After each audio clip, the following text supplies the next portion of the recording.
right into buying the records. Then you got tapes. You had to have a tape deck. The CDs, then you had to have a CD player. Now all you need to do is carry one of these little phones around. If you're as ancient as I am, it seems incredible, all the music in the world right here. But she did this great thing, knowing she could not live long. And she even told the audience that that day she had gotten a good medical report. I have no idea if it's true or not, because it was after I left her. But I know one thing, she wanted them to sit back, relax, feel good, and listen to her sing and not worry about how long she was going to live. Now, we're living in a time where a lot of the virtues I just described to you are not very much in fashion. She cared about broken people. She cared about people who were disappointed. She cared about people who didn't quite succeed as much as she did. She wrote about them all in her book. And I can tell you, I've had an editor. Her editor was eating her. Aretha, leave these people's names out. Nobody knows who they are. I do. And if they don't know who they are, they should have. So, this is what I think you should remember in this time about this magnificent woman. She worked her can off to get where she was. She took the gifts God gave her, and she kept getting a little bigger every day. So, it's the best I can do.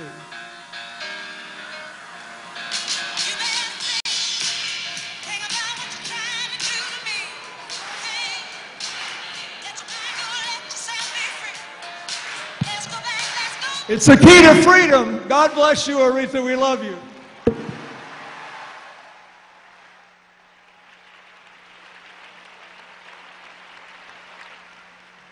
The one and only president, the president of the United States, President William Jefferson Clinton. At this time, Audrey DuBois Harris is going to bring to us one of the hymns of the church. And following that, we're going to go to church with Pastor Shirley Caesar and Tasha Cobb and the Aretha Franklin Concert Choir. Let's receive them this time.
faithfulness. Oh, God, unto me. Has he been faithful to anybody? I said, has he been faithful to anybody? Hey, God. Yeah.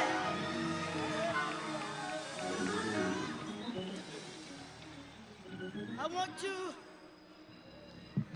say to this wonderful family, pretty much all of us have sat right where you're sitting. I can't speak for anybody else. Oh, yeah, yeah.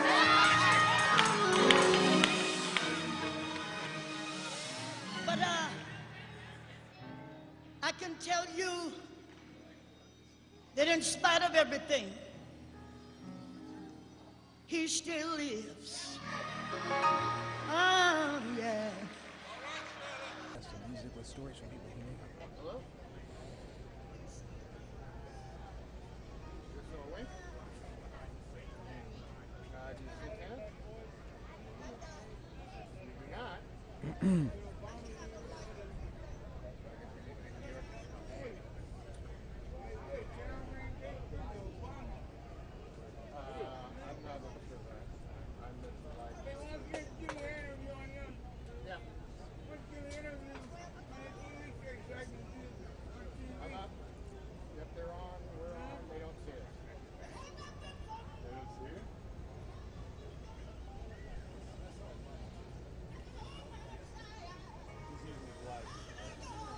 But I want to say to the family, to be absent from this clay house is to be in the presence of the Lord. All we can say is sleep on, Aretha. There's nothing that we can do to turn it around. I often wonder when I see people on their deathbed and they breathe their last breath, I just have to believe that God grabs that last breath. I saw my mom when she breathed her last breath. When she let it go, God grabbed it. So I want to say to the family, be not dismayed. Whatever betide, God will.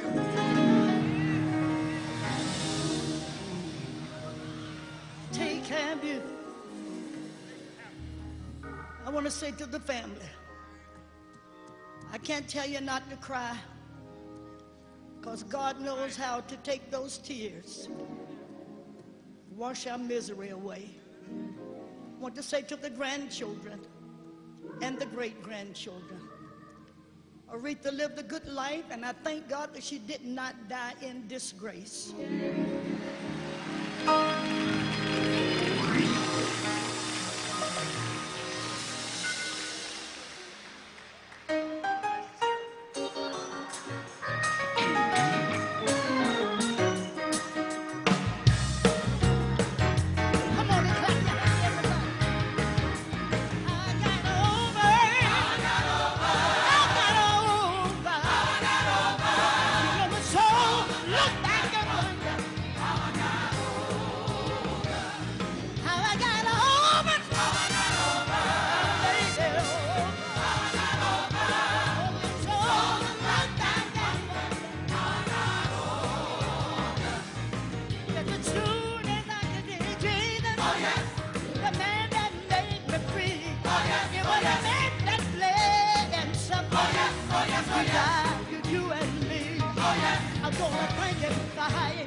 homeland of the soul.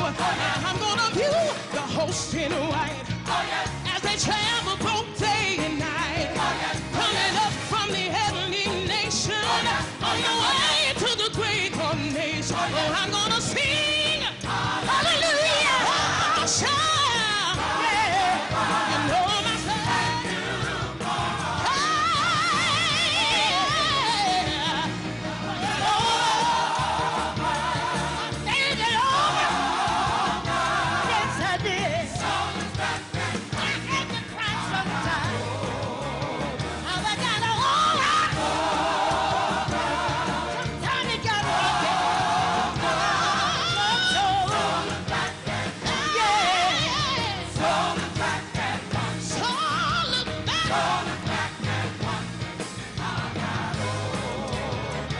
So I tell him thank you, thank you, Lord, thank you, thank you, Jesus, thank you, Lord, thank you, Jesus, Thank you, Lord. I made it over. Thank you. She made it over. Thank you. Thank you. Thank you. No more sickness. No more dying. No more crying. No more weeping. She made it. She made it. She made it. I say Jesus, Jesus, there's power in his name, Jesus, Jesus, Jesus, Jesus, oh, yeah, Jesus, Jesus, we know where the power is, we know where the power is, Jesus, Jesus, Jesus, Jesus. Thank you. Yes, I will. Thank you, Lord. I made it over. You made it over. You made it over. You made it over.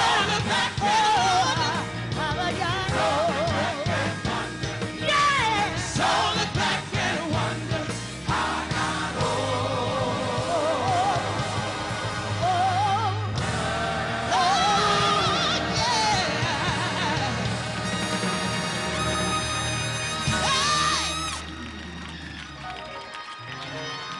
Tell somebody she made it over.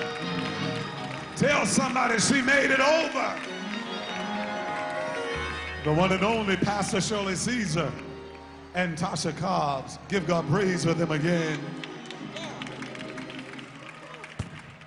I present to you at this time the people's judge, one who always had the back of Miss Aretha Franklin.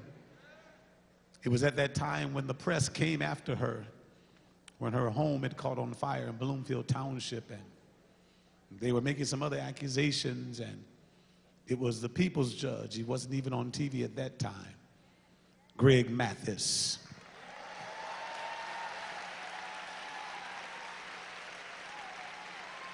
He called me at that time, and he said, Bishop, we need to call Reverend Holly, and we need to call a press conference, because we need to take the press to task for Miss Aretha Franklin. Give God praise for one who had her back, Judge Greg Mathis. He'll be followed by Reverend Dr. Jim Holly, who will be followed by Brenda Lawrence, and then the Reverend Donald Parsons. Let's receive them in this order. Thank you, Bishop. As you heard, we call him first. Give him a big hand to Bishop Ellis.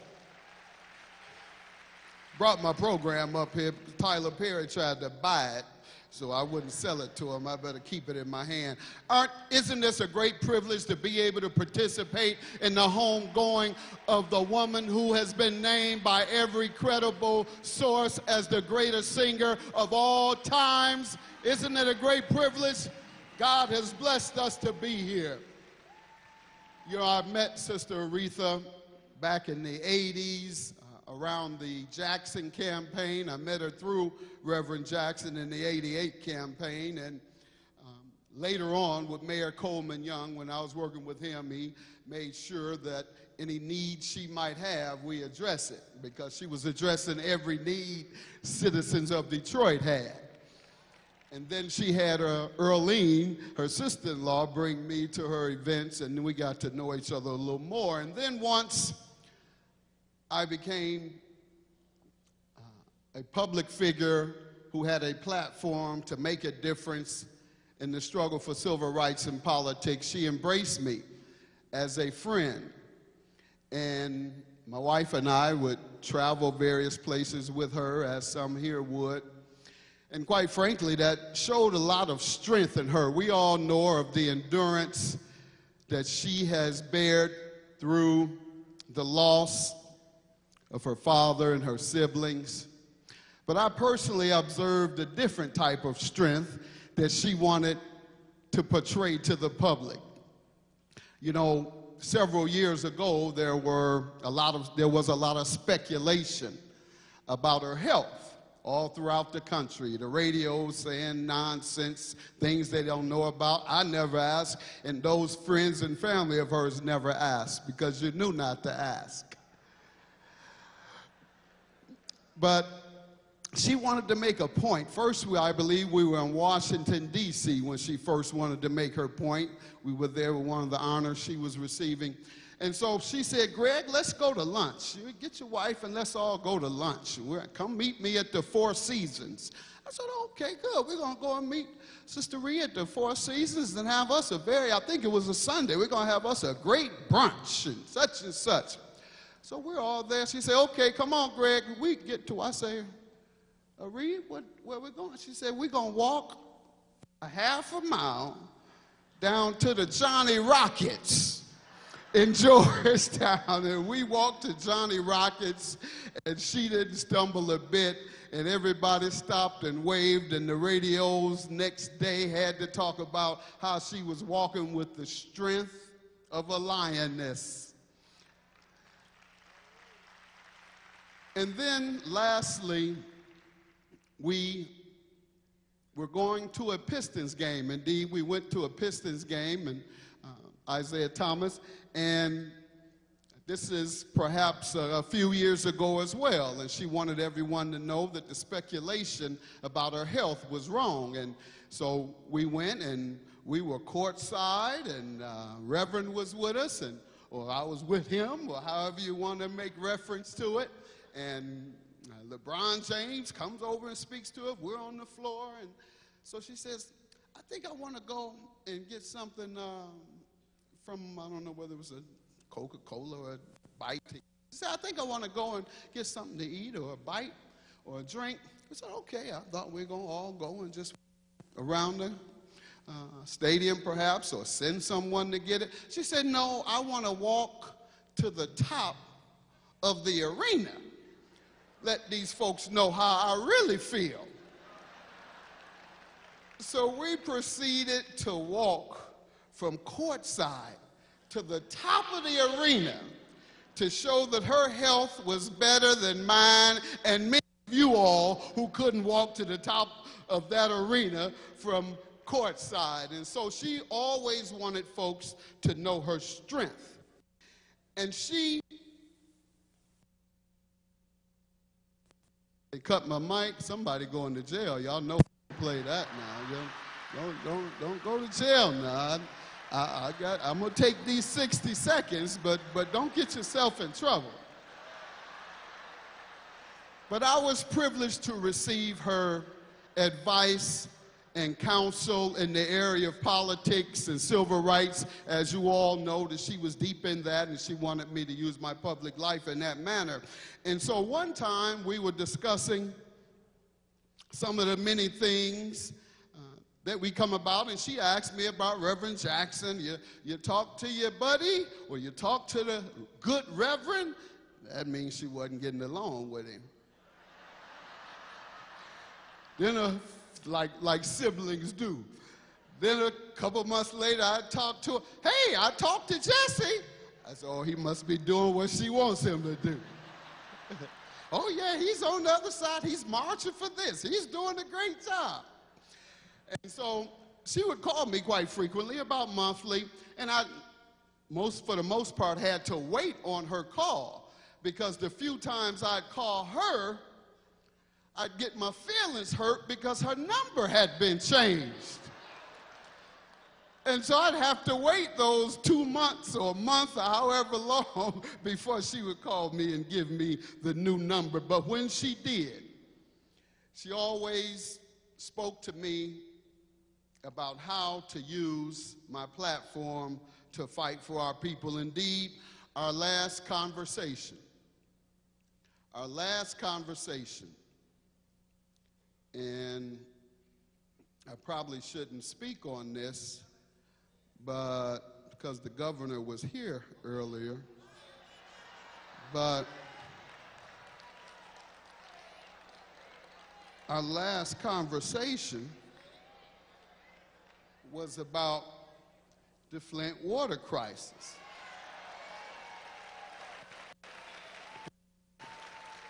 Where we know now that the governor's office ordered that the city of Flint be taken over, they changed the water supply and it poisoned the people. So we talked about how in the last couple of months they stopped distributing bottled water. Have not replaced the pipes, maybe 5%, but distributing bottled water. So we discussed it, and she said, yeah, they've stopped distributing the water, Greg. I said, well, yeah, Sister Rhea, I may have to get on up there and fight again, and et cetera, et cetera. I say, but you know, they got me a little bit last time on television. They said, the judge, you out of order. That's not your fight. Stay on television and he, and ha, and entertain us. So I said, I don't know, Rhea. She said, what are you scared? You're supposed to be from Detroit. What you scared of?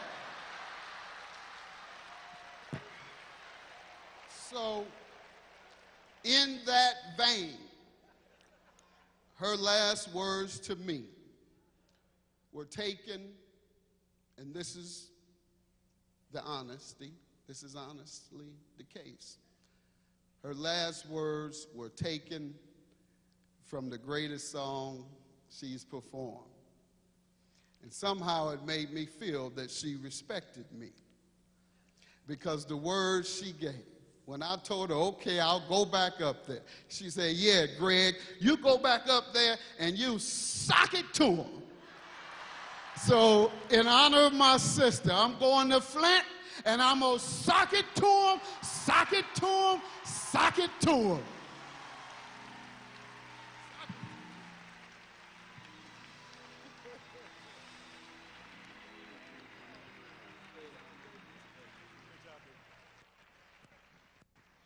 Let the church say amen.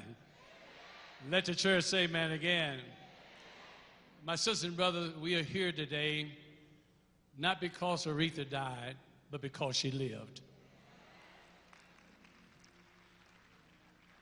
I worked 3 days working on my remarks. Shirley Caesar got up and I was shouting. Somebody took my marks. I've been looking for them. Evidently, I just need to tell you, it comes off the cuff. I think it was a great, wise woman by the name of Maya Angelou that said, I think it's still, the words that she said is still the test of time. She said there will be people that you will forget how they make you, how they really, what they do for you. Every now and then you find people that they may do other things for you, but they'll never make you forget how to make you feel. And I think it's true with Aretha. We'll never forget how she made us feel.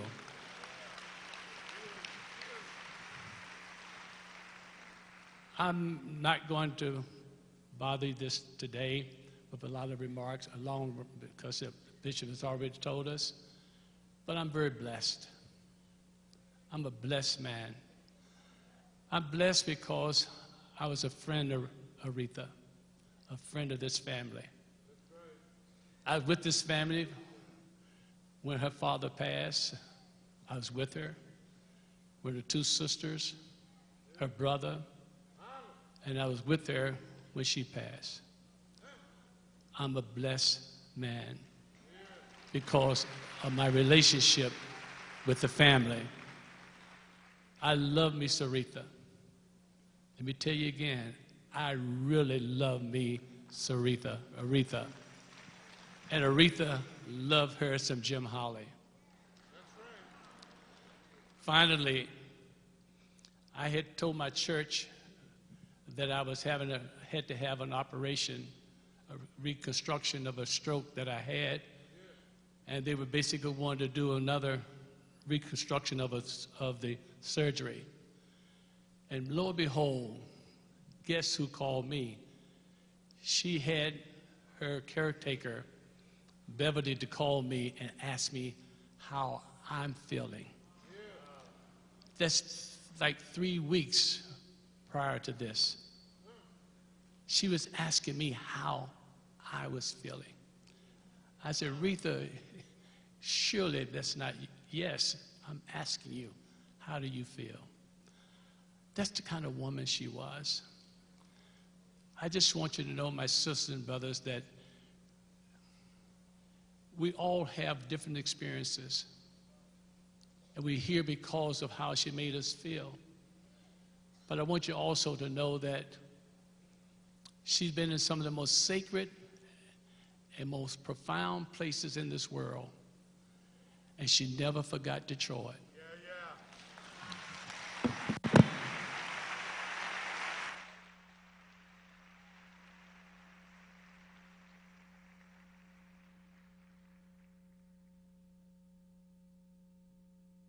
I want to say hello, Detroit. Today, I have the honor to stand here to share and celebrate a life of Aretha Franklin. I want to recognize my colleagues again that's with me, Congresswoman Joyce Beatty from Ohio, Congresswoman Sheila Jackson Lee from Texas. Where is the diva, Maxine Waters, who represents us so well? And my colleague Debbie Dingell was here as well. Sheila Jackson Lee has submitted a resolution to be presented to the family. There's so many accolades and amazing accomplishments that Aretha Franklin has received throughout her life. I want to talk about a gift she gave me, and I want to talk to every woman in this room. So it's amazing to me she has so many friends, because we all feel like we're the special one, because she made us feel that way. When I got that phone call when I was elected mayor, and she said, may I speak to the mayor? And I said, yes. She said, hello, this is Aretha. I want you to know how proud I am of you. And she said, I'm having an event and I want you to come. I said, no, wait a minute, who you say you are? And she said, Aretha. And she said, the event will be, I said, no, excuse me, ma'am, but you mean Aretha Franklin, like Queen of Soul, Aretha Franklin? And she said, she chuckled, she said, yes. I said, oh my goodness, anywhere you want me to be. But from that moment on, having the opportunity to talk and to see her perform her art, to see her love her family, oh, her grandchildren. I had to listen to about how great and amazing you are. I want every woman in this room, because someone said, what do you take away from Aretha? Here's a woman who had accomplishments more than anyone I have known.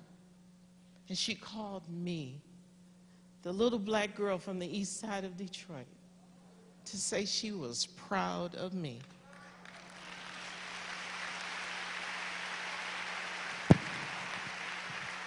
So to every woman in this room, it's about a woman being strong enough and confident enough to put her arms around other women.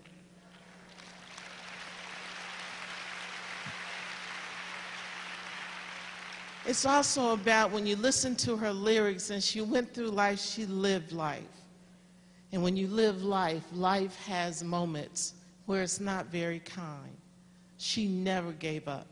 She stood up, she had dignity, she had the thing that she demanded. And they keep playing this clip. Everybody wants to be respected. I am so proud to have known and to share my life with the amazing Queen. To honor her, Kamala Harris, Senator Harris called me, and we're talking, said we have to do something. So on the Senate side, she introduced the gold medal, the Congressional Gold Medal.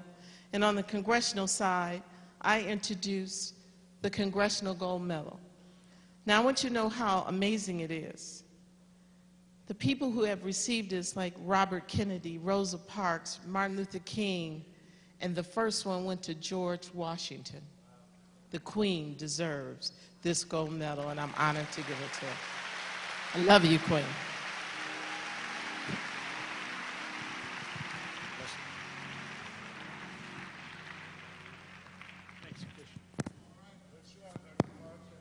God bless you. It's a wonderful time to celebrate the life and times of Aretha. My reason for standing here is because Aretha was an awesome individual.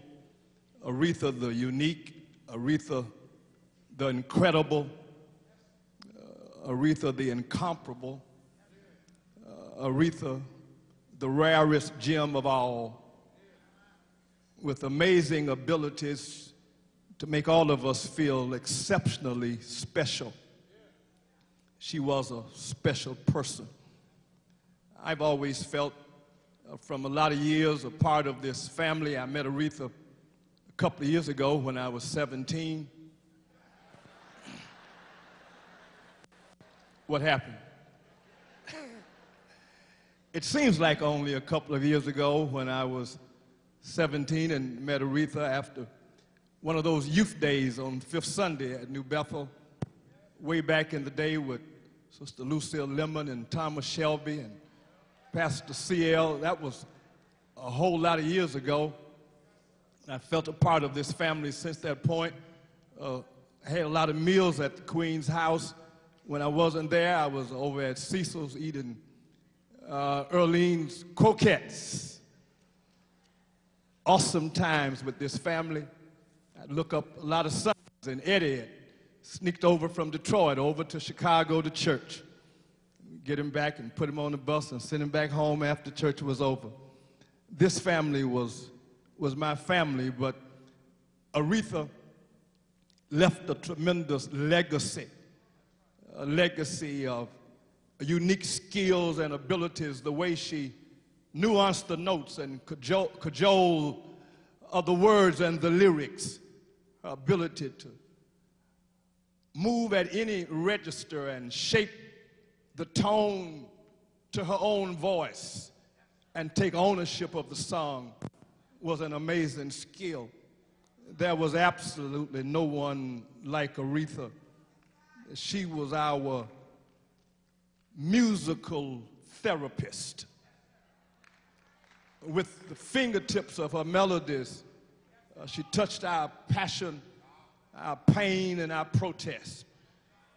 She had this unusual ability to take you to church no matter where you were. And she'd find a way to get you to church, whether it was I Never Loved a Man or Do Right Woman, it didn't matter. Before it was over, Aretha was going to say, the doors of the church are open now. She had that wonderful church feeling in her soul. There was no one like her, and I don't believe there will ever be another like Aretha. She left us all, we believe, too soon, but she gave us enough to make it on in her absence, and we've got to thank her for that.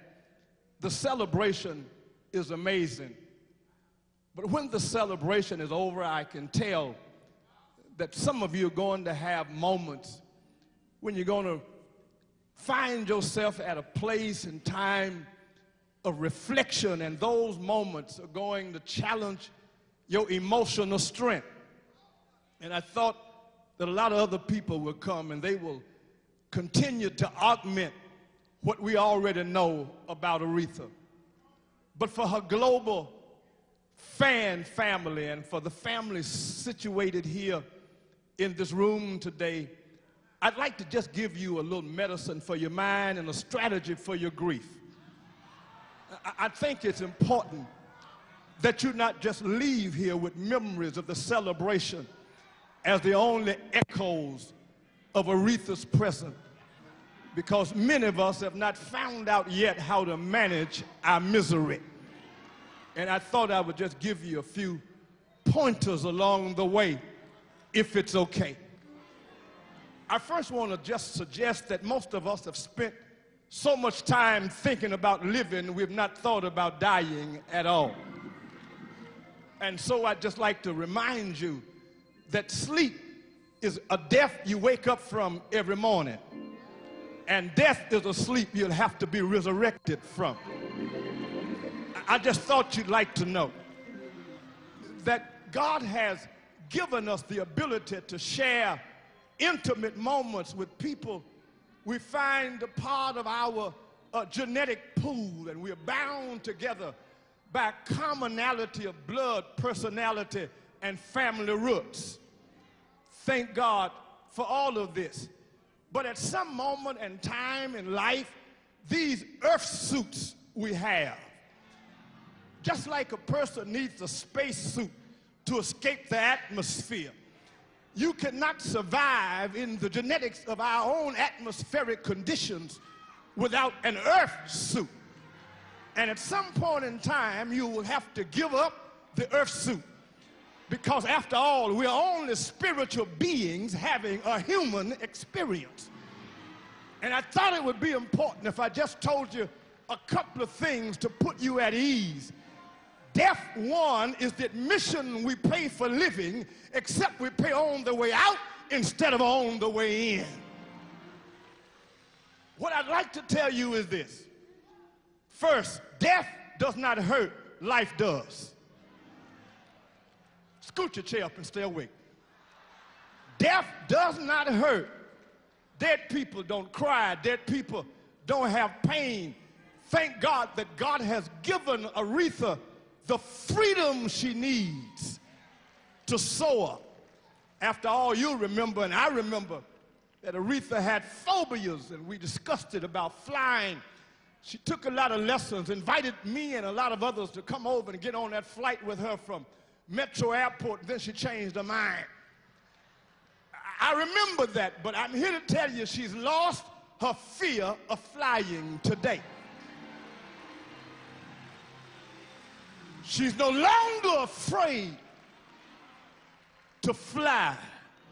Matter of fact, I've simply come to tell you, I know that we've spent a lot of time saying she's departed, but I've come to tell you she's had a status change. She's no longer with the departed, she's now counted among the arrived. So whatever you do, don't play that departed song no more, because she's arrived. Well, how do you know she's arrived, Pastor? The scripture says to be absent in the body is to be present with the Lord. Let me tell you these three things before I use my time allotted. Death does not hurt. Life hurts. So don't have any fears or any apprehensions about Aretha's state of mind.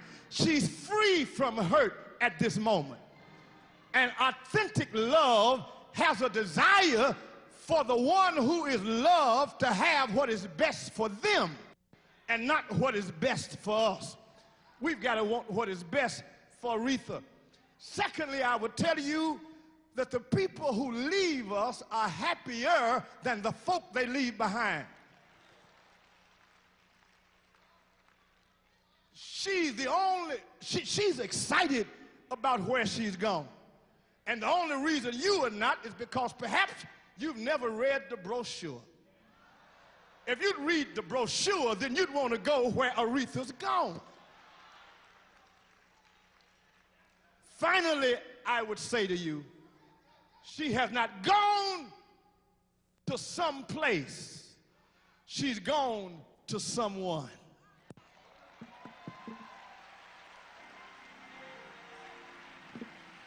The Reverend Dr. Donald Parsons, the one and only.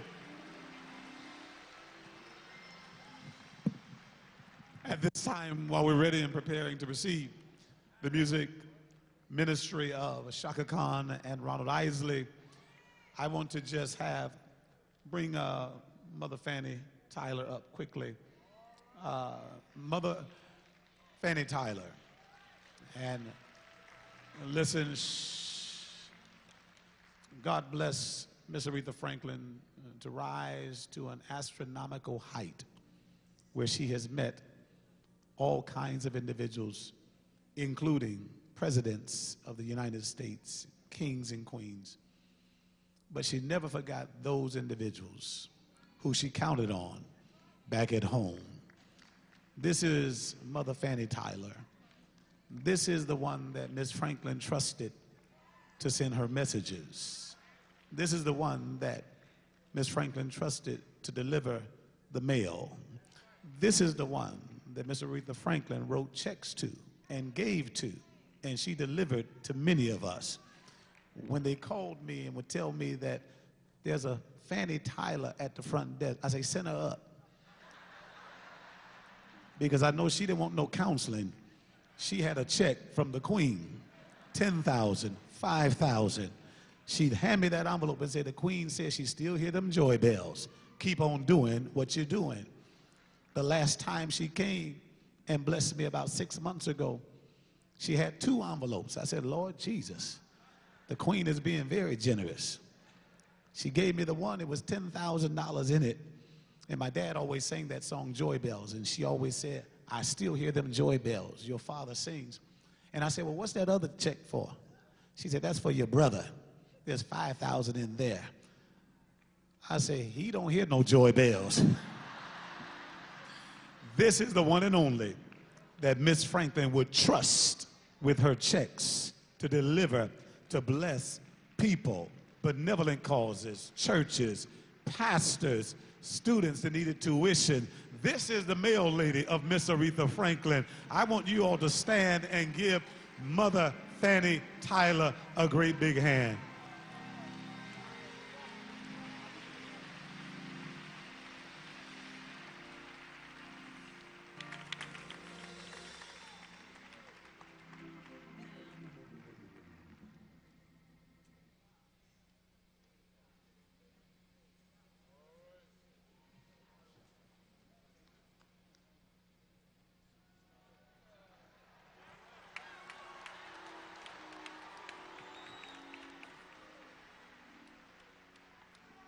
Evening, afternoon.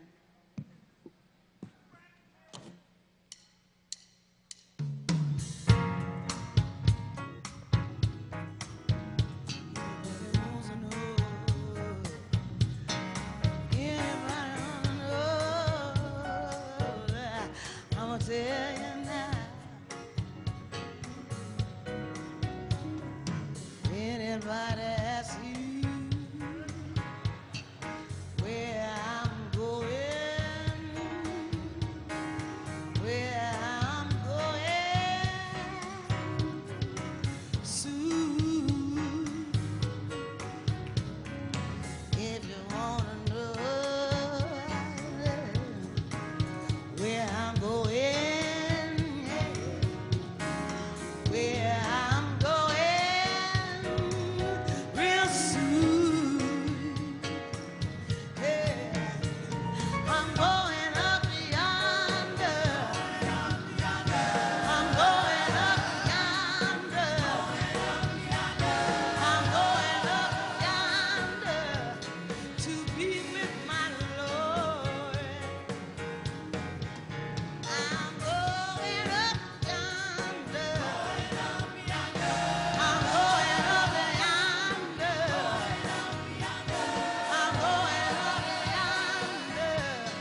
To you next, one as Miss Franklin, who has had the staying power through decades.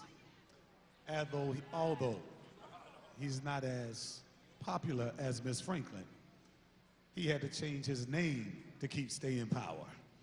He went from Ronnie Isley to Mr. Big.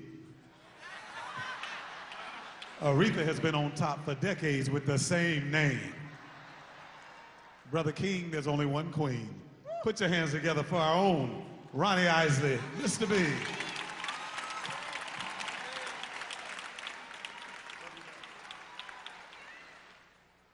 Lord have mercy. You know, Aretha, she would ask me, what you gonna sing? I say, well, I'm gonna sing something soft or something. You know, have you ever heard the Clark sisters? Lord have mercy. And I just the celebration here tonight is ooh.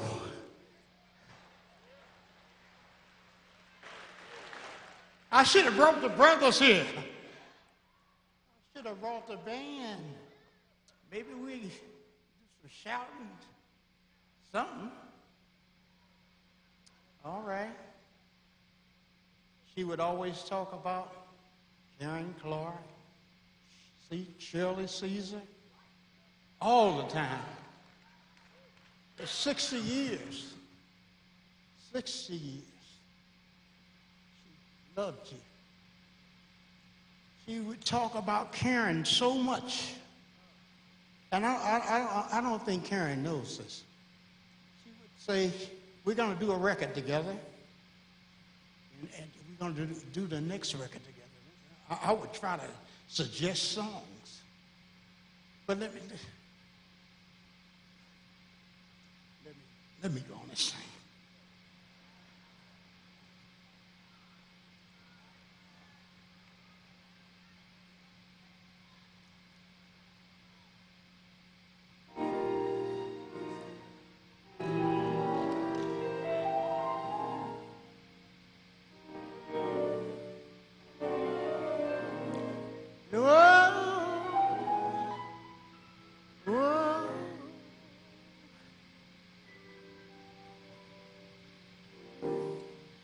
Why should I feel discouraged?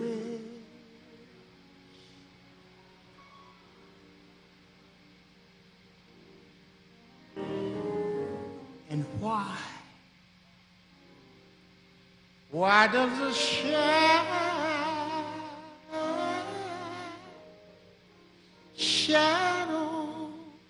all come? Oh, why does my heart feel so lonely, so lonely?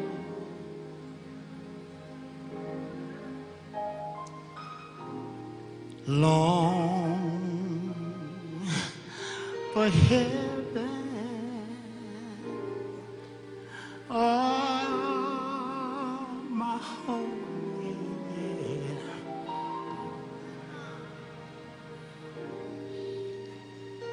when Jesus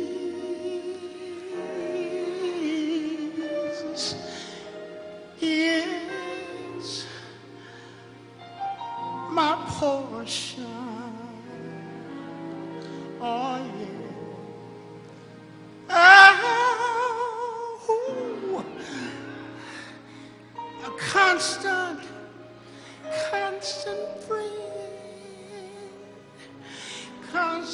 friend is he. Oh, yeah. Surely. His eyes. All right, now. is on the sparrow, sparrow, and I know he watches me.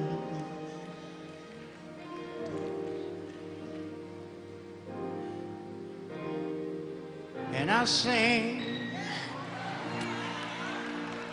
sing because you know I'm happy. Oh, I'm happy. And I sing because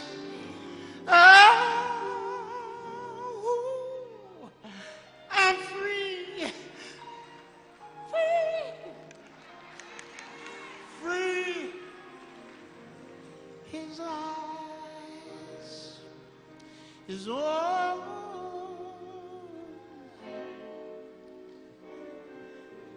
the sparrow.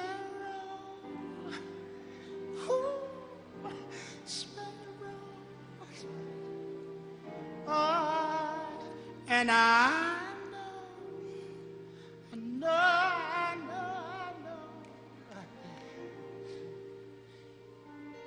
he watches me. He watches me. Oh,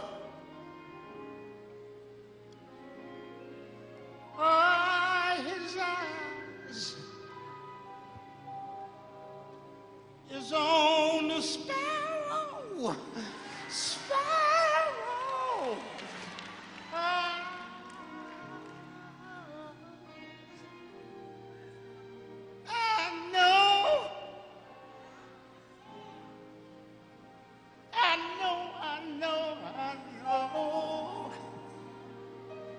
I know. He watches me.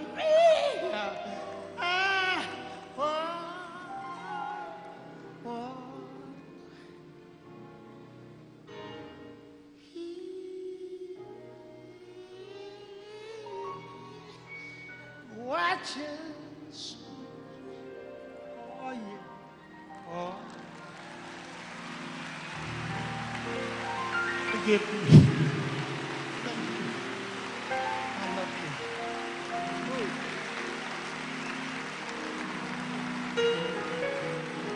Don't swear.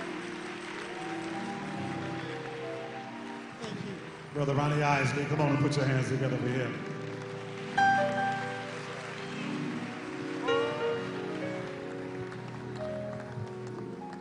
Miss Franklin, when she decided to move back into Detroit, she moved back into Detroit in the early 90s on the Detroit Golf Club course.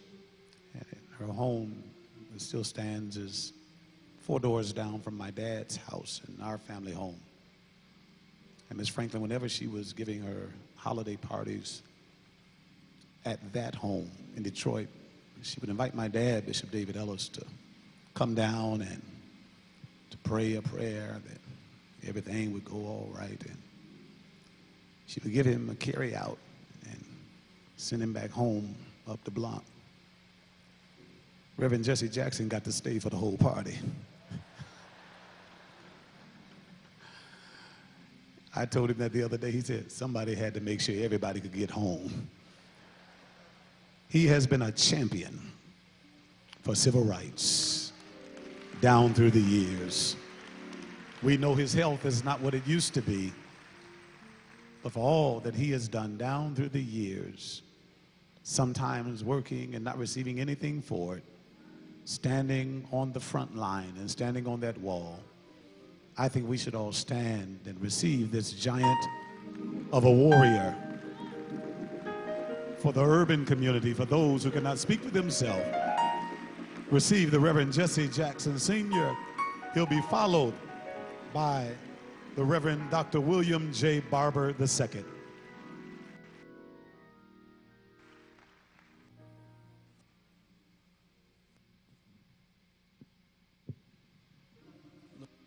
pray. This is a celebration, but not a party. Aretha's not lost. We know where she is. Be in the mood of prayer and thanksgiving. Our God has blessed us to witness a powerful expression of his goodness today. Aretha was on this battleground for 60 years. Bow heads in prayer. Accept our petition, dear God. Search our hearts, you know our ways. Make us better, never bitter. Move fit for the journey. Thank you for Reverend C.L. Franklin. Thank you for Rita, Irma, Carolyn, and Cecil, bringing them our way. For the joy of their gifts, lessons they've learned, and lessons they've shared. Somehow let us leave this place today better off than when we came. We fall down, we get back up again, because the ground is no place for champions, and so we rise to higher heights. Amen. I was asked by the family to give some personal reflections. Known Aretha almost 60 years, a lot of reflecting.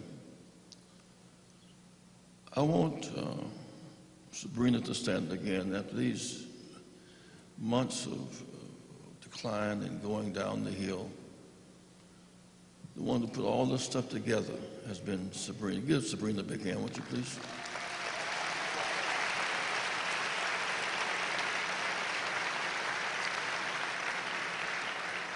I visited her at least once a month, and every time I was there, Eddie would be by the door as a bodyguard. He was her son. Eddie, stand again. Give him a big hand.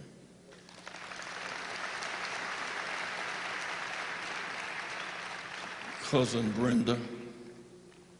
Send him Brenda, just singing, Sarah.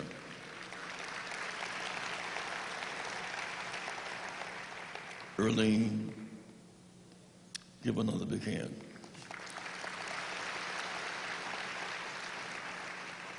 For 30 years, no one's been more consistent than Will. Give Will a big hand. Give Will. Will has been, stand up, Will. He's been a trooper. I also want to, in the pastoral sense, thank the funeral home. Aretha was very sick toward the end.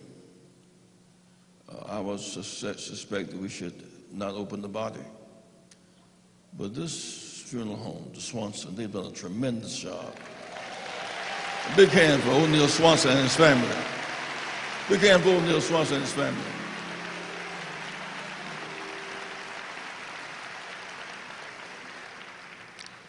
And last, we can't thank her too much for she's among the living yet among us. Another hand for Maxine Waters. Maxine, stand again, please.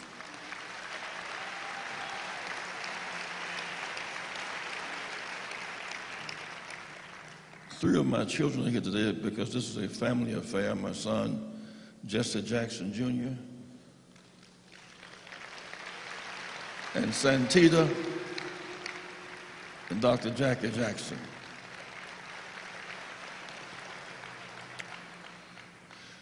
It is a holy privilege to stand before you today. Painful to stand before Aretha, this hour of celebration. I want to honor the family's wishes and protocol and keep my remarks as brief as I can, but it is about reflections, and I want to give the room for Reverend Jasper Williams, one of the most profound preachers of our time. Reverend C.L. Franklin's funeral was conducted by Reverend Williams, and he maintains that authority in the family. As we enter the next phase of the phenomenal Aretha Franklin, there's much to be said and done built on this legacy that can't be appropriately said today. Death has caused another unplanned family reunion. We wouldn't be here if Aretha were not dead today. We give death too much power. We should be able to call each other and have a meeting like this and share. I was here for the Rosa Parks funeral and watched long lines at the museum for Rosa Parks, long lines for Aretha, long lines today. If we have long lines to celebrate death and short lines for voting,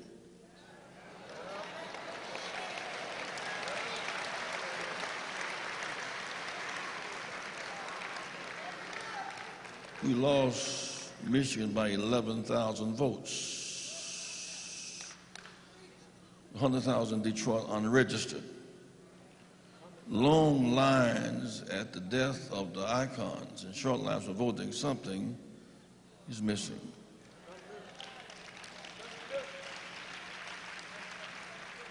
To many of us from the Deep South, before internet and before the nightly TV shows, before Dr. King and Rosa Parks, there was Jet Magazine, the national black newspapers, and WLAC Nashville, Tennessee.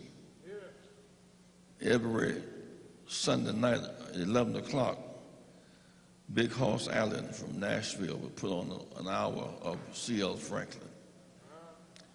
He was our hero. The traditional sermons, Eagle Stirreth the Nest, Prodigal Son, In the Conflict. He said, tonight I'm not going to preach, I'm going to introduce my daughter and she can sing. It's not just my daughter, my daddy opinion, she can really sing, so hear me. And really sang Never Grow Old. Reverend Billy Kyles, whose home Dr. King was on the way to visit when he was killed, was doing a revival in New Bethel at that time. He gave the words to Aretha. Of herds of a land on the faraway strand, there's a beautiful home of the soul. Build this Jesus on high where we never shall die, a land where we'll never grow old. It was a dark Sunday night in South Carolina, and yet when it's real dark, the stars shine most clearly. That night a star was born. Somewhere between Nashville and eternity, we heard a voice from heaven, 14 years old. Aretha was our queen. She belonged and belongs to us. She was blessed to have the powerful gift of singing, perhaps the most remarkable voice and unique the world has ever heard. Arturo Toscanini, the Italian conductor, said of Marian Anderson that a voice like Marian is heard once in 1,000 years. Aretha's in that zone of once in 1,000 years. And she did not shy away from Ave Maria. From that point on, she only required to be called Aretha. Reverend Franklin sent her to school, and she took music lessons and cultivated in the womb of the most soulful singers of our time. New Bethel, Sam Cooke and the Soul Stirrers, Clara Ward and the Ward Singers, Mavis and Pop Staples. These are her. She came out of that womb. Lou Rawls and the Pilgrim Travelers, Mattie Moss Clark, Ira Tucker and the Dixon Hummingbirds, Alex Bradford, Too Close, Sister Houston, Whitney's mother, sang in the background, the Winans and Reverend Craig, the Gospel Harmonettes, Mahalia Jackson, Dinah Washington, the Canton Spirituals, the Mighty Clouds of Joy, and Joe Ligon. Reverend James Cleveland directed the choir at New Bethel. Aretha came out of this womb, Reverend Gaither and Reverend Clay Evans. She had the gifts, but she had an environment that loaned itself to her developing. She was baptized in singing, struggle, and service. In 1942, when she was born, not in Detroit. She was born on the Mississippi River in Memphis, Tennessee. The river that carried our people up and down for 246 years. Where does Aretha's soul come from? The Mississippi River. And it's cradled between Tennessee and Arkansas and Mississippi. 233 blacks were lynched in Tennessee. 492 in Arkansas. 654 in Mississippi. She was 13 when Emmett Till was lynched. What does her civil rights commitment come? She had money and could not buy ice cream. Had a car and could not stop to buy gasoline. Aretha came out of the bowels of our struggle. Her father led the big march in Detroit, 1963. Led the groundwork for Dr. King, who stayed at his home until March on Washington. Along with Harry Belafonte, Dr. King was facing bankruptcy. We couldn't go any further. Where was the money coming from? We couldn't get from the banks. Black banks were too small. White banks were very hostile. And so Rita and Harry Belafonte said, we'll take an 11-city tour, raise money and give you the money. But Dr. King was so unpopular, was under such attack, we couldn't fill up an auditorium this size with Aretha Franklin and Harry Belafonte. We stepped on the stage in Houston, Texas. On that stage, they put tear gas in the fan where they evacuated the building. She kept right on singing. She sang for Carter, Mandela, Clinton, Obama. But she felt as comfortable singing for Albertina Walker. Because after all, before we had this level of technology, there was Albertina Walker and Shirley Caesar and Cassetta George in the same group called the Caribbeans. I was called last week to see Aretha. I've met with her at least a month for the last 3 years. She called late at night. Jackie would say, get the phones. Aretha's on the phones. We're talking 2 to 5. We pray a while and cry a while. When I came last Wednesday, Aretha was in a coma and had not been able to wake up or move in some days. And I was with Earlene. And I said, Reed, wake up, baby, wake up, baby. She opened her eyes. I rubbed the warmth of her hand one more time, kissed her on the forehead and said, it was a hard goodbye. We came back that night with Sabrina and had another prayer meeting with her. Her father's records were playing in the background. I thought as I left the last time, Shakespeare said, when she shall die,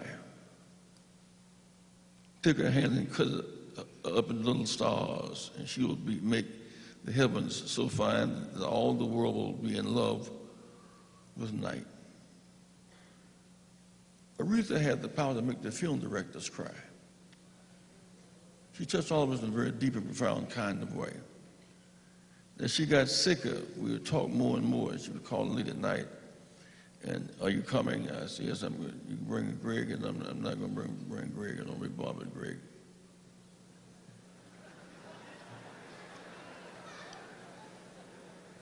Inside joke.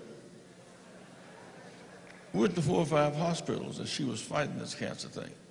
And to cap off singing in service, she went to New York knowing that she had pancreatic cancer. She went there in a bus to help Elton John and the AIDS victims. That's a signature moment in her life. All of her time she had been spent seeing on her own situation, and yet she was there. She asked me to give her our favorite testimony. It was that when I was a kid growing up in South Carolina, And I wonder why she was always talking about saying never grow, never grow, never grow. Archie Brownlee, a great singer for the blind boys, sang "Oh Why." Archie came on his last trip and said, "I'm drinking liquor tonight. I'm not an alcoholic. But I have the 4th stage of cancer, and I don't have any insurance. The liquor is anesthesia for my pain. And so y'all forgive me for drinking, but I don't mean to disrespect you." And he had his dog shades on his tap. He said, "Well, let me sing a couple of songs for you." He said, "I know you're concerned that I'm drinking. I'm not a drunkard. I'm just drinking for pain." He said, "But y'all talk about blue skies. I was born without eyes. I've never seen a blue. Red rose, I've never seen a rose. I can touch it. My wife is beautiful. I've never seen my wife's face. I know about the contour of her face. And my children, I know them by the sound of their voice and the pat of their feet. But don't feel sorry for me because I'm blind and have cancer. I am going across the river. I heard there's a man over there who's giving sight to the blind. He's curing cancer." When you hit that point in your life where the man is more over there than over here, a few months ago, Rita was very afraid for me when they announced that I had Parkinson's. The older you get, these diseases, they come out of nowhere, it seems. But let me say to you today, who are the living, this is not for Aretha, this is for us. If you leave here today and don't register to vote, you dishonor Aretha.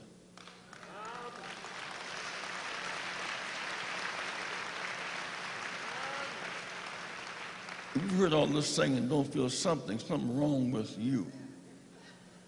I can only say now, when we met, we were maybe 15 years old. I'm now 77. I'll be 78 in a few weeks. Parkinson's is in trouble. I have the faith. The doctor said Parkinson's will knock you down. It will, but there's a God who's the doctor of doctors. Don't fear these diseases when you're getting ready to change your clothes and move into a different transition. I can say now with a level of certainty I couldn't have years ago. I once was young. I've traveled to China, I've traveled to Japan, I've traveled to the Caribbean, all around the world. Worked with Dr. King, worked with Mandela. I've seen a lot and been a lot of places, but I've never seen the righteous forsaken, nor the seed beg for bread. So sleep on, Aretha. See you in the morning.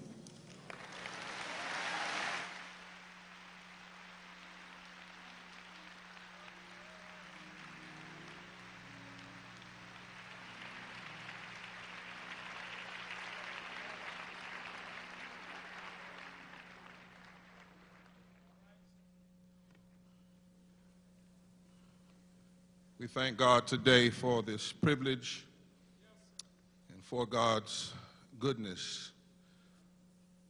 I was sitting over there talking to my friend Derek Johnson, the president of the NAACP, and I said also to Bishop Ellis, anyone that can get Bishop Jakes and Farrakhan on the same platform,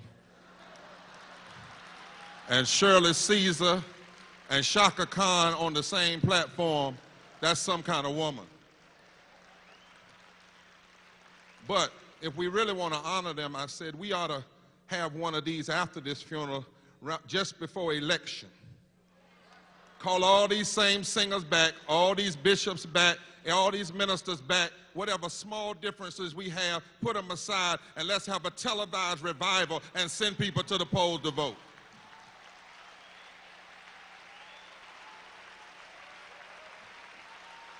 I'm ready, Bishop, are y'all? We can call it here today in the name of Aretha. The woman who won the popular vote for president invited me to the 2016 Democratic Convention, and I spoke about this heart business.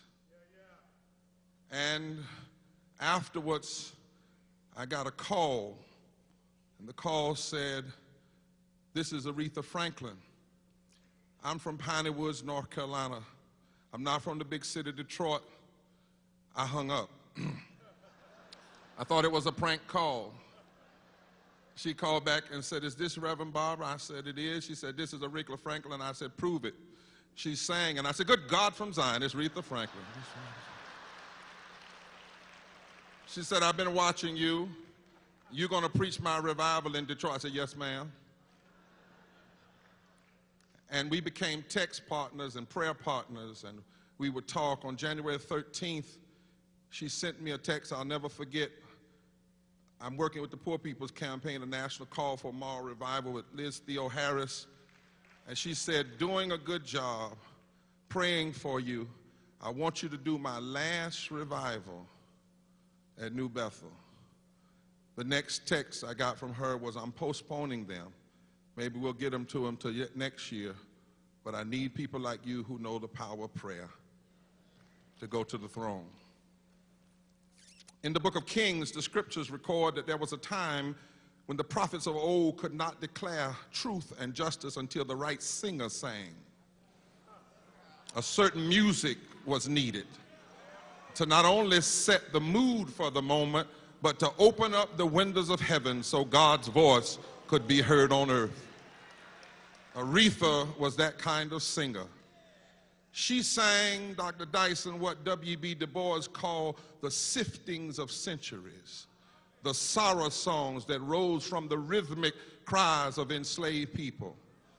Du Bois said they are the music of an unhappy people, of the children of disappointment. They tell of death and suffering, of unvoiced longings toward a truer world, of misty wanderings and hidden ways. And yet, Du Bois helped us to see through all the sorrow there breathes a hope, a faith in the ultimate justice of things. The minor cadences of despair are changed into the triumphant major key of calm and confidence.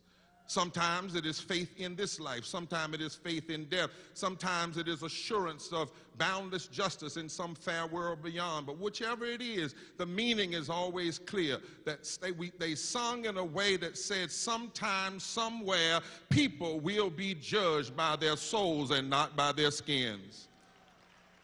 When Aretha sang, she lifted the downtrodden spirits and challenged presidents to remember the voices of millions because she sang the hope of the sorrow songs.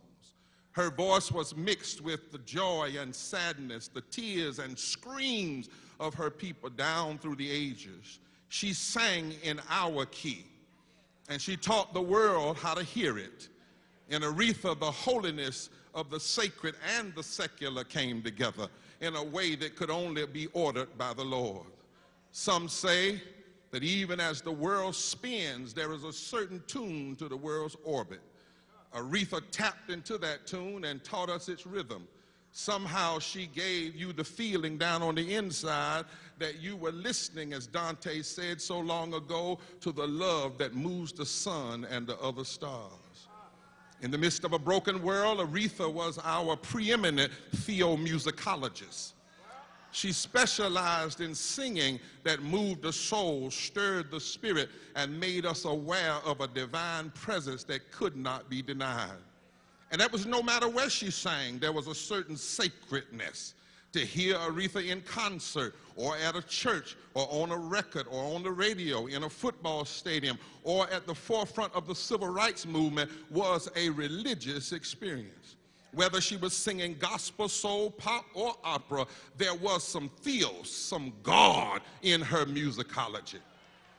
Recently, a brother of mine, Jonathan Hargrove, reminded us Aretha's singing flowed out of an interpretation of the Bible that condensed the collective wisdom of black people's faith rooted in resistance to white supremacy. For Aretha to have a relationship with Jesus was not to have a relationship with Trump, but to have a relationship with Jesus was always to necessarily engage in a quarrel with the systems that oppress poor people and black people and the disenfranchised. This is why Aretha's music did more to transform society in the 20th century than many Americans realize. Before Obama said, yes, we can, Aretha sang, we can conquer hate forever, yes, we can. Our holy, holy, oh Lord, we can rock the world's foundation, yes, we can. Better believe it, holy, holy, together and holy, holler love across the nation. In the midst of our nation's current moral crisis, we need again that gospel that Aretha sang. So don't put it up, keep playing it. Her singing was both spiritual revelation and skilled interpretation, because she was singing from that sacred place carved from the moans and the music of the ancestors, because she was singing the experience of a people who had to cry in order not to die, because she was singing in the spirit, the Holy Ghost of those who sang in order to be saved. Aretha's singing challenged the dangling discords of hate and lies and racism and injustice. Her singing was liberation and was revolution in the major key. It carved out sacred space wherever she went, from the church to the club to the White House. Aretha showed us how the sorrow songs might yet save America, save this democracy, and keep us from bowing down to the structures of this world. When Aretha sang, the Holy Ghost came. No matter where you were, when she sang, it made you want to get up, not only to dance, but to do something about racism and something about poverty. When she sang, whether it was at a big concert for a civil rights rally or for an inauguration, her singing made you want to fight on a little while longer. Aretha's singing made you want to choose togetherness over division and love over hate. Her singing made you want to vote and to go find everybody you know and get them to vote. And if you don't have that kind of push and going to go forward, you really didn't hear her sing. Her singing made you want to stand up and fight back against political lies and policy fraud. Her singing made you say to every system of oppression and to any narcissistic leader, from the State House to the White House, no matter who you are, we will not accept anything less than respect. And if we have to vote to have respect, we'll vote. If we have to stand to have it, we'll stand. If we have to speak to have it, we'll speak. If we have to boycott to have it, we'll boycott. If we got to march to have it, we'll march. If we got to all go down to jail, it doesn't matter, because Aretha told us respect is non-negotiable. And that's why we respect Queen Mother of Soul. That's why the world reveres her, and it's why we will never stop remembering her and will never stop singing her song. And for the worshipers in here, those of you that know the way of the Spirit, if right now you would just tilt your spirit toward heaven a little bit, you will find out she's still singing. Lord have mercy. If she's crossed over to heaven, she's still singing. Now, she did have to go by the exchange counter and exchange her cross for a robe, but then she picked up a robe. Lord have mercy. And she went to sing with the choir in heaven. Can't you hear her still singing? Can't you hear her still moaning? Holy, holy, holy, holy, holy, holy. Lord God Almighty, she's still singing.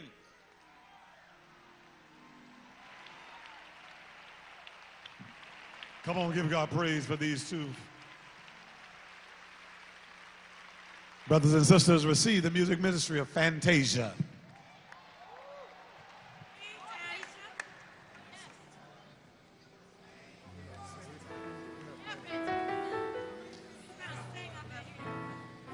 I'm going to sing this one to Miss Franklin And I hope she don't mind. I don't think she would, but I think I'm gonna come out of my shoes.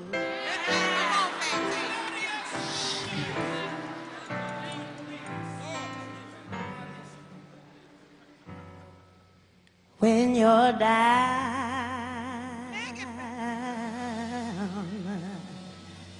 in trouble, you need some love and care. Ain't nothing. I said ain't nothing going right.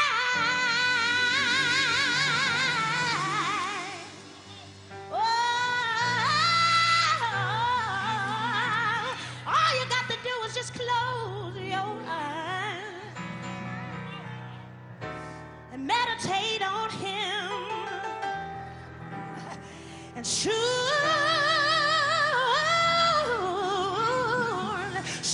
he'll be there.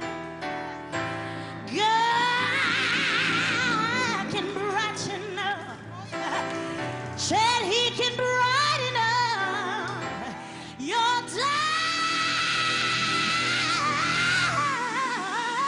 darkest hour.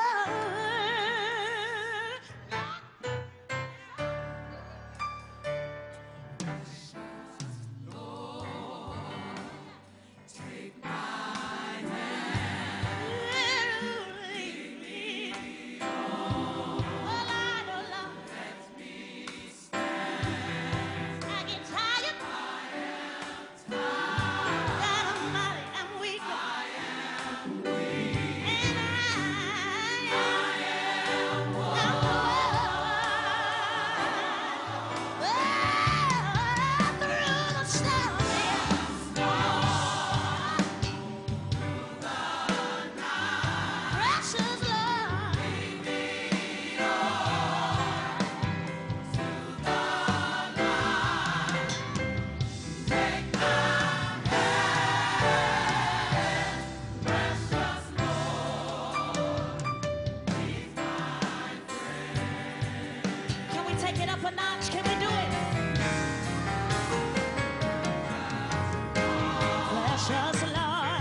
Jesus, Jesus, Jesus, Jesus.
Tell that neighbor you've got a friend.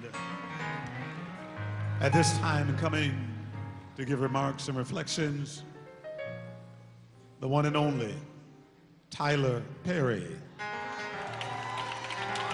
He will be followed by matriarch of Hollywood in that industry, African Americans, the one and only Cicely Tyson. They will be followed by Mr. Clive Davis, Chief Executive Officer of Sony Music. Let's receive these three, and then we will have Bishop Paul Morton and Yolanda Adams coming back with the choir.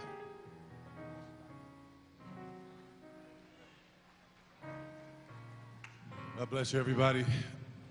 To the family, I just want to say my prayer for you is that God will allow you to grieve in waves. Not that it would come crashing on you all at once like a tsunami, but in waves, gently touching your soul. That's the only thing that got me through my mother's death. It would come in waves so that I could focus and move on and get through it. And my prayer for you is that it comes in waves, because it's going to come.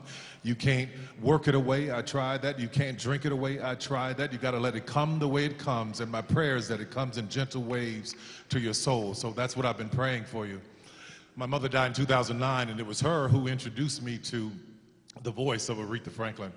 We would be driving up to the country, and she would have the music blasting, and I could tell what my father had done by the music she was playing. If she was playing Respect or Think, I knew he had done something wrong. But if she was playing Dr. Feelgood, he might have done something right. So you can imagine my shock. Some 30 years later, I get a phone call, and says, this lady on the phone, she says, "Hi, this is Aretha Franklin." I say, "Er?" She said, I love Medea. I said, "Well, you know she's not real, right?" She said, "I don't care. I want to talk to her." I said, "Hello."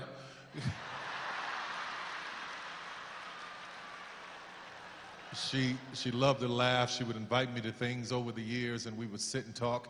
She'd want me to come back in the dressing room, but I couldn't stay in there too long, because in the dressing room she would have the heat somewhere between 85 and double hell.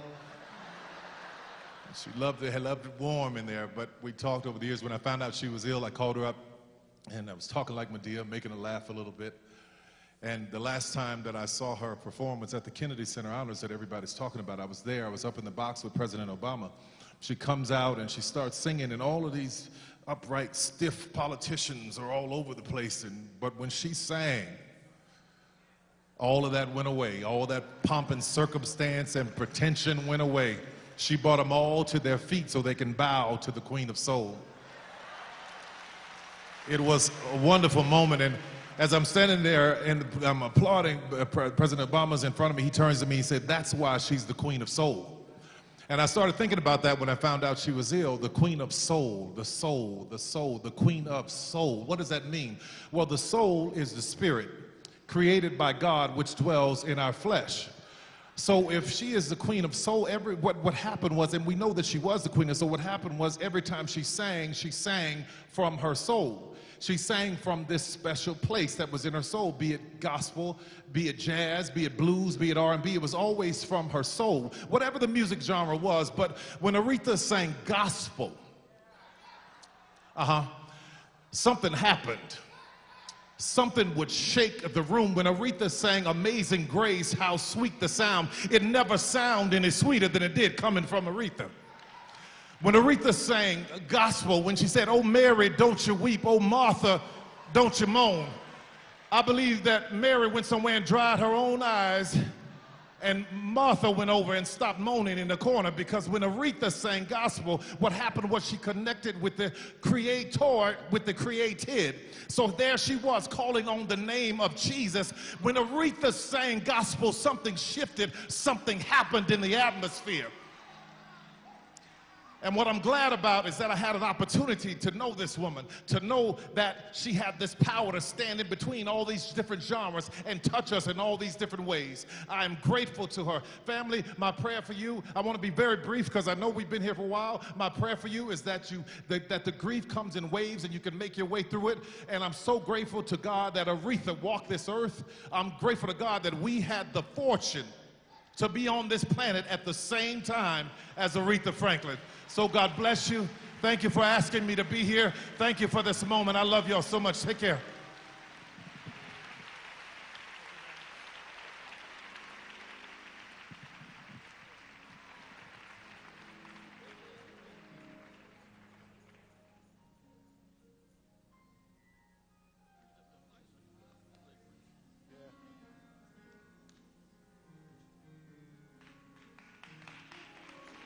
Why don't we all stand? Mother Cicely Tyson is, I believe, 91 years young.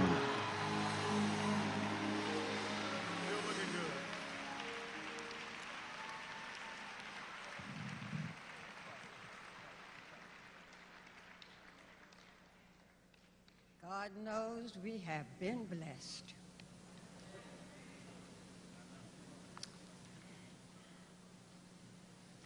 I thought I would start by saying good day, but I don't think that that is necessary.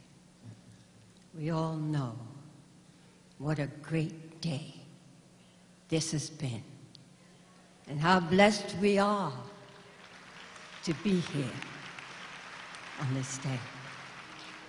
I want to offer my condolences to the family.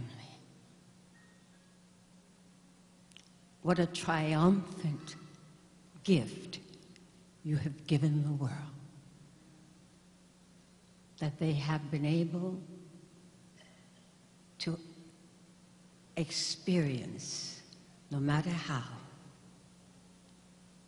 this moment in time with us. Sabrina, you are and will always be in my heart. God bless you. Aretha was the sum total of her life's experience. And she shared that with us through the soul songs she sung. She spoke to us through her soul and everything she experienced. And that's why, no matter what she was singing, she moved every single person. And so, with apologies for Paul Lawrence Dunbar, I said, Graham, stop that noise, Miss Lucy. Put that music book away. What do you should keep on trying? If you practice till you're great, you can't start no notes of flying like the ones that rants and rangs from the kitchen to the big woods when Aretha sings. You ain't got the natural voices for to make the sound come right. You ain't got the tones and twistings for to make it sweet and loud. I'm gonna tell you one thing now, Miss Lucy, and I'm telling you for true. When it comes to real right singing, ain't no easy thing to do. Easy enough for folks to holler looking at them lines and dots when there ain't no one can sense it and the tune comes in spots. But for real melodious singing, just to scratch your heart and please, just you stand and listen to me when Aretha sings. Ain't you never heard Aretha? Bless her soul. Pick up the cross. Look here. Ain't you joking, honey? Well, you don't know what you lost. You ought to hear that gal a warbling, rabbits, larks, all them things. They stand back and hide their faces when Aretha sings. Fiddling man stops his fiddling. Throw his fiddling on the shelf. Mockingbird stopped his whistling because he's just so ashamed of himself. Folks are playing on the banjo, drop their fingers on the string. Bless your soul! Forget to move them when Aretha sings. she just spreads her mouth and hollered, "Come to Jesus."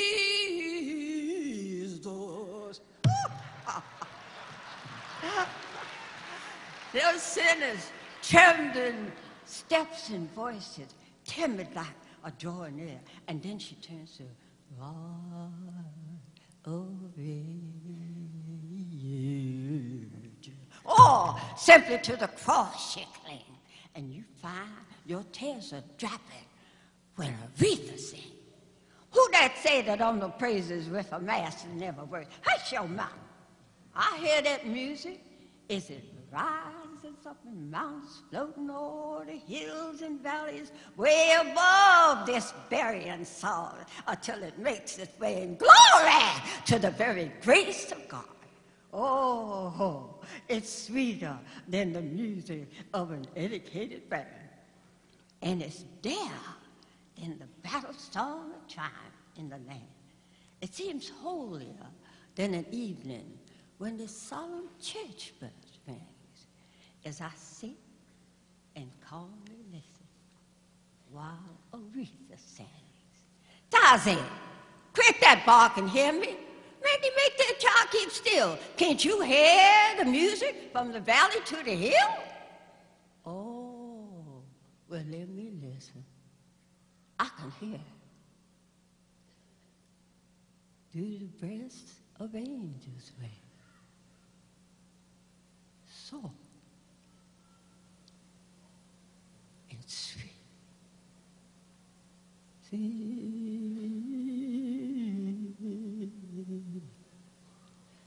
Love.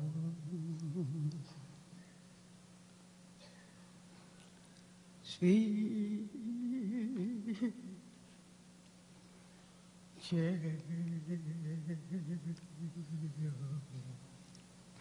When Aretha sings.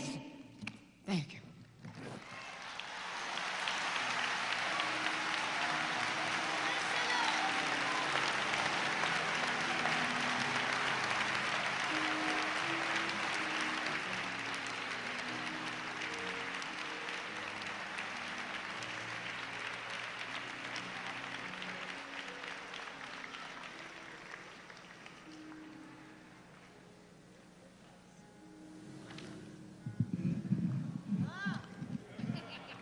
Our final speaker before we go into Bishop Paul Morton and Yolanda Adams is the collaborator and guardian of Aretha's music for the last 40 years. Need I say more? The legendary Clive Davis.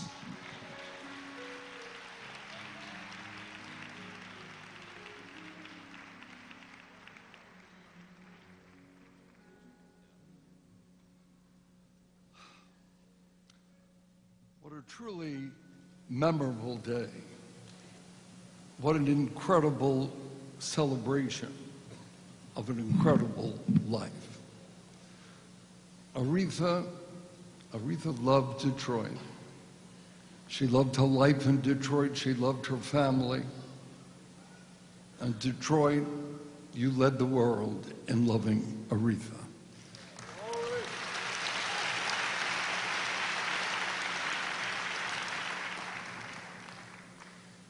When I sat down in her kitchen, when I had dinner with Aretha in 1979, she already was, of course, the Queen of Soul. She had given the world respect, Natural Woman, Chain of Fools, I Never Loved a Man the Way I Love You, Rock Steady, Amazing Grace, Think, and so much more. We talked into the night about the next 5 years, 5 years of recording when Aretha would be over 40 years old. Much of music had changed. Could she still compete? Well, there was no doubt in Aretha's mind, and frankly, there was no doubt in my mind. I signed her to Arista Records, and 5 years turned into more than 3 decades.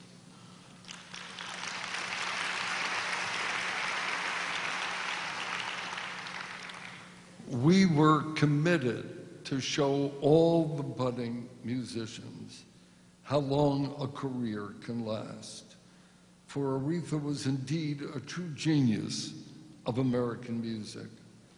Every time I was with her, whether professionally or personally, I was conscious that she was and would always be a significant part of history. And over the course of my life, I've been blessed with the opportunity to spend time with presidents of countries, president of successful trend-setting companies. I've spent time with many successful artists, writers, and movie makers. Most of these individuals have affected the world in some way, but Aretha is in her own very special category. Aretha's voice will be heard. Aretha's voice will be impacting. Aretha's voice will be influencing others literally for centuries to come.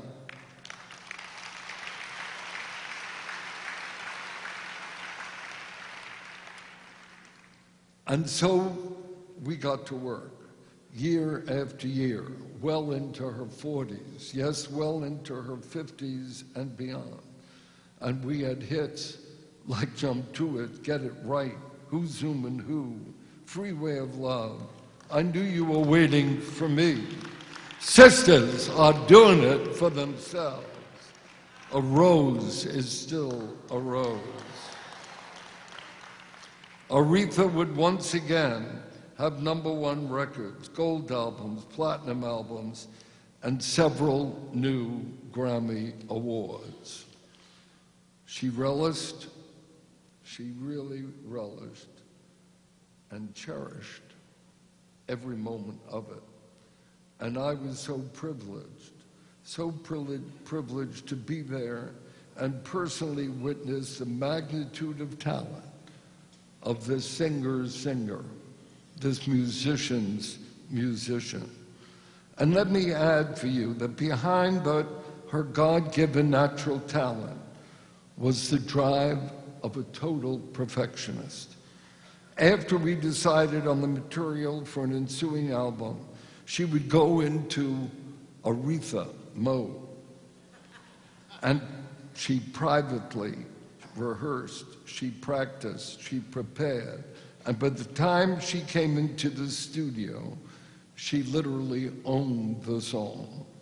Everyone in the studio would be in awe of her mastery when she stepped up to the microphone. It was a real rarity if she ever were to be doing, if she ever were to do more than 2 takes. She was in control, and she was to nail it. Plus, Aretha was electrifyingly intuitive. We were about to go to Washington, D.C. for her to perform at President Clinton's inauguration.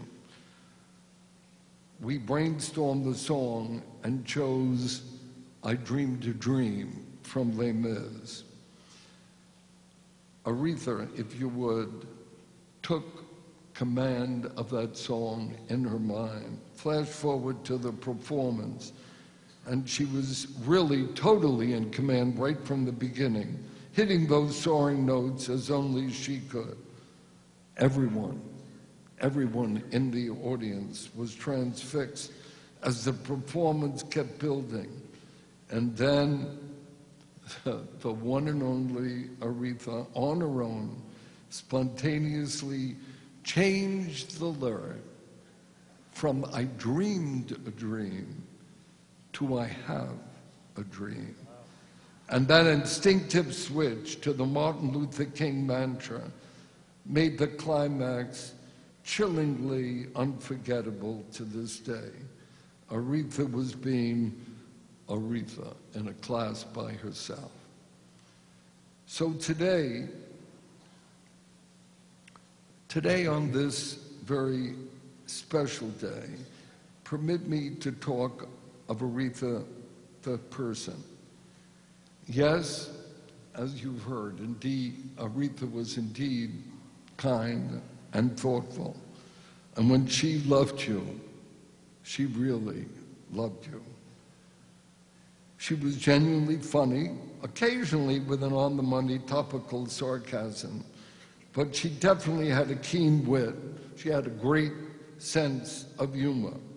But what stood out personally to me was that she really defined loyalty. If I were to ask her to perform at a special event, she was there.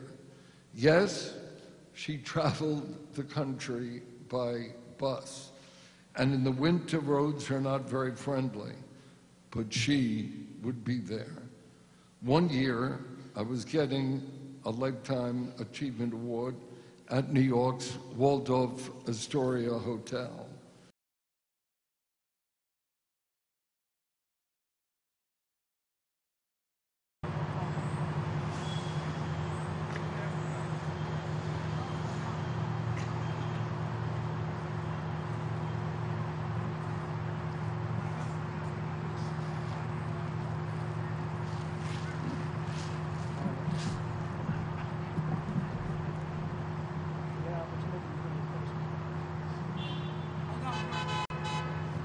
Okay, Dominic's doing something, and as soon as he's...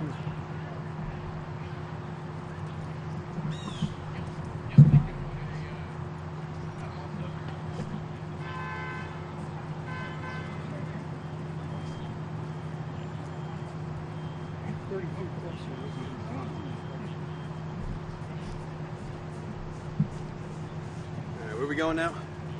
30 feet forward. Straight ahead? Okay.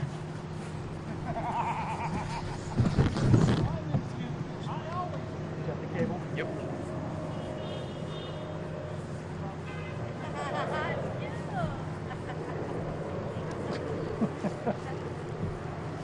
I can only go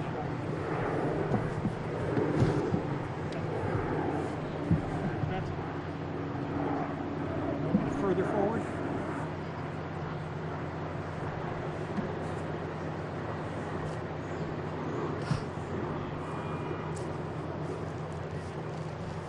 Mark.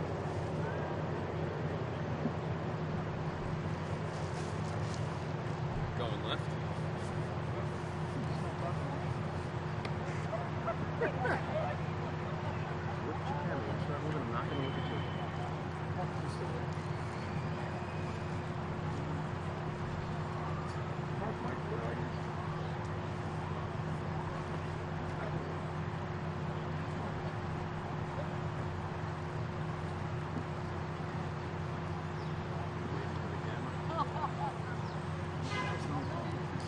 Mark, you there?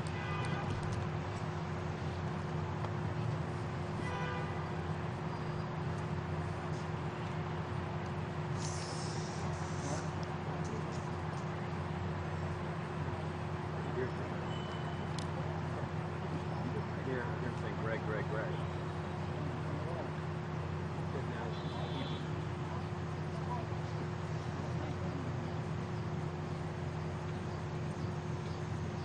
Mark, you there? I hear him coming. It's coming in and out. I don't hear Mark anymore.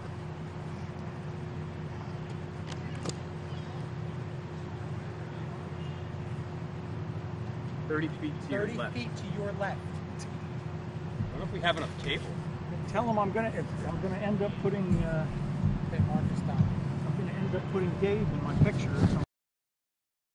Most beautiful environment. And although she would no longer fly to Europe, every time I would get back from Saint-Tropez or from Capri, she would want all the details. What restaurants did I go to? What did I eat? Who was there? She loved life. Aretha loved life. I'm so glad that 2 years ago, I finally purchased Andy Warhol's great portrait that he did for one of Aretha's album covers. Yes, I walk by this painting several times each week, and I do think of the irreplaceable Aretha, and it's just not the same. I think of her timeless influence on the countless generations to come. But you know something. There is, and there always will be, a huge void. I will deeply miss, that once-in-a-lifetime voice. I will greatly miss her hearty laugh, those endless curiosity questions to me, and that thirst and that wonderful hunger for life. Yes, I will deeply miss my great friend, the ultimate natural woman. Aretha, may you rest in eternal peace forever.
Saying, Lord, if you can hear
Put your hands together for them.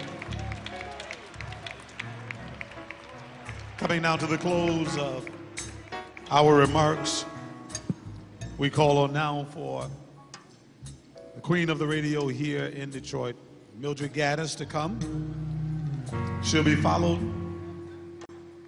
by the best point guard, pound for pound, ever to play in the NBA, Detroit's own two-time champion, Isaiah Thomas. He'll be followed by Ron Moulton, personal friend, franchise owner, McDonald's Restaurants. And then the one and only Michael Eric Dyson, professor of sociology, Georgetown University. Let's receive these four. Give them a hand, please.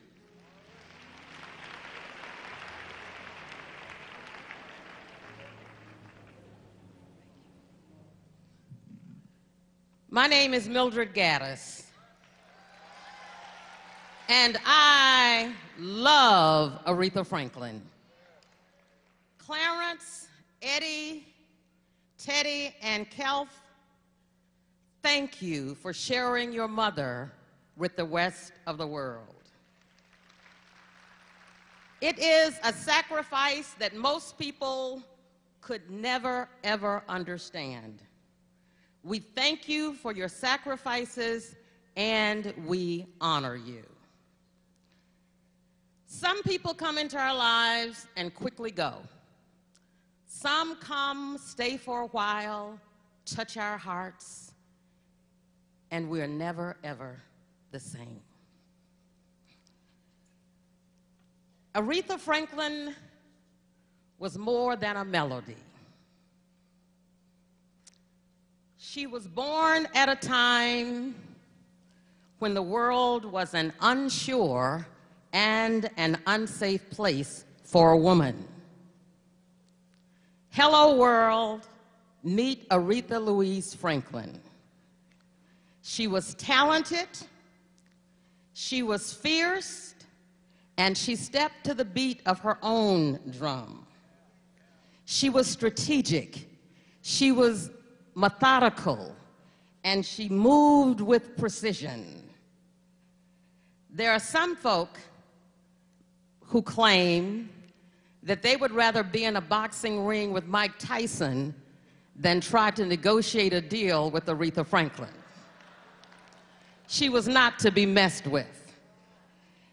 She was soft-spoken because she really understood that the loudest person in the room is the weakest person in the room. She was unapologetically black, she was gifted, and she was in love with her people. Aretha Franklin believed and knew that loving yourself and your people does not negate you loving somebody else. And so she made no apologies for being in love with black people. Through her own challenges and her pain, she taught us that royalty does not weep in the streets. In this era of reality TV and social media where people are hanging everything out, letting the world know, no, no, no, no, no. That was not our Aretha. She had class. And whatever those issues were, she handled them privately. Imagine this. Aretha Franklin remained relevant for 60 years. For 60 years. Trends come and they go. Aretha Franklin remained relevant. Over her vast career, she created a lot of wealth. But the difference about Aretha and some people today is she didn't Facebook her cars and her mansions, and she didn't do any of that. She used her blessings to share them with other people. You couldn't catch Aretha having anything that had to do with material wealth, throwing it out all around for people to see. That's not who she was. And I think there's a lesson there for our 21st century friends. You've heard a lot today about Aretha's parties, and boy, did she throw some parties. But here's the interesting thing. You didn't know when you attended one of Aretha's parties if you would meet the president, the vice president, the late Johnny Cochran, the barber on the corner. That was Aretha. Aretha brought all of us with her as she climbed and achieved. And she always wanted, think about this, everybody who's had any kind of personal relationship with Aretha, she always wanted to give us experiences we had never had before in our lives. And they were all memorable experiences. She would take you and introduce you to Susan Rice, who was head of the National Security Council. She knew everybody by name. And it really mattered to her at the end of the party whether or not you had a good time, whether or not you enjoyed yourself, whether or not the food was okay. That's who our Aretha was. Huel Perkins, local TV anchor. Aretha called Huel over 15 times watching stories on television. She checked him a couple of times asking, why do you all have to run that story? But here's what she did. Aretha would see a family had been burned out, a child who was hit in the head. I don't know if it was a television or what fell on the child's head. She would say to Huel Perkins, get me the address. I want to send a check, and don't you tell anybody about it. That's who our Aretha was.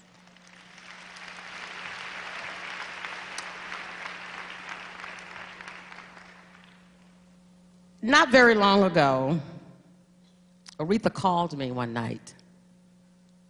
And the first call was, and whenever we talked, it would be a brief, most of the time it was a brief phone call. This night, it was a 5-minute call. And within 3 minutes, Aretha called me back. And during that call, she talked about friendship. She talked about loyalty, and she talked about the future. It was a long conversation. And she talked about her long friend, Beverly Bradley, who was more like a sister friend as opposed to just a friend. And ladies, I want to tell you, we all need a Beverly Bradley in our lives. Because it was Beverly Bradley who, near the end, stopped her life, moved in with Aretha, took care of Aretha and loved her and nurtured her and kept her happy. So much to the extent the nurses reveled at what they saw whenever they would come to check on Aretha. That's what true friendship is about. That's what loyalty is about. And that is what love is about. And when it became clear that the end was near and that there was a need to stay close to Aretha, Beverly told Aretha, I'm going to ride this one out with you. And she did just that. Beverly, we love you. We thank you.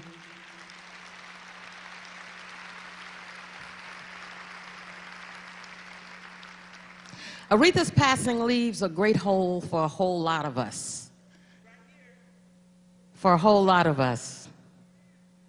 But she gave us so much to use and to keep moving. And if we truly love Aretha the way that we say that we do, we need to keep this legacy moving by honoring, by sharing, and understanding and knowing that whatever we have is not because of our own might. Like Aretha, God gave it to us for us to share. I am grateful for the friendship, Aretha, for the love, that you've shown me, I bid you a good moving.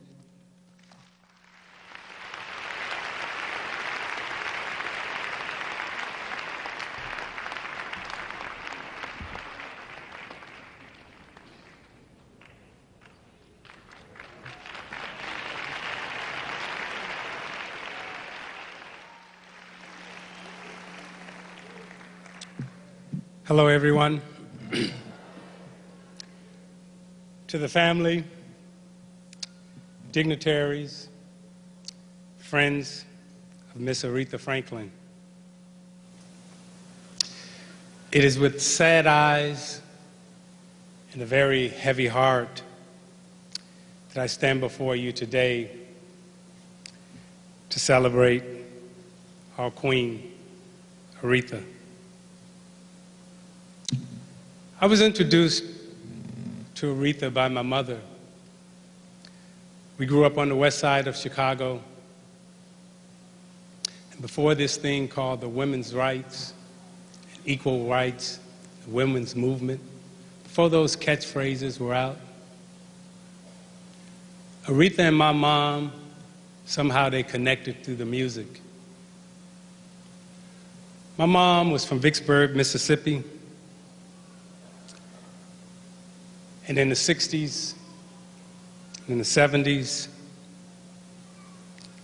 my mom would sit in the windowsill humming the words to I Say a Little Prayer for You. And Tyler, my mom was no different than yours. I seemed to always know what was going on between my mom and dad by Aretha's music. My father had just lost his job.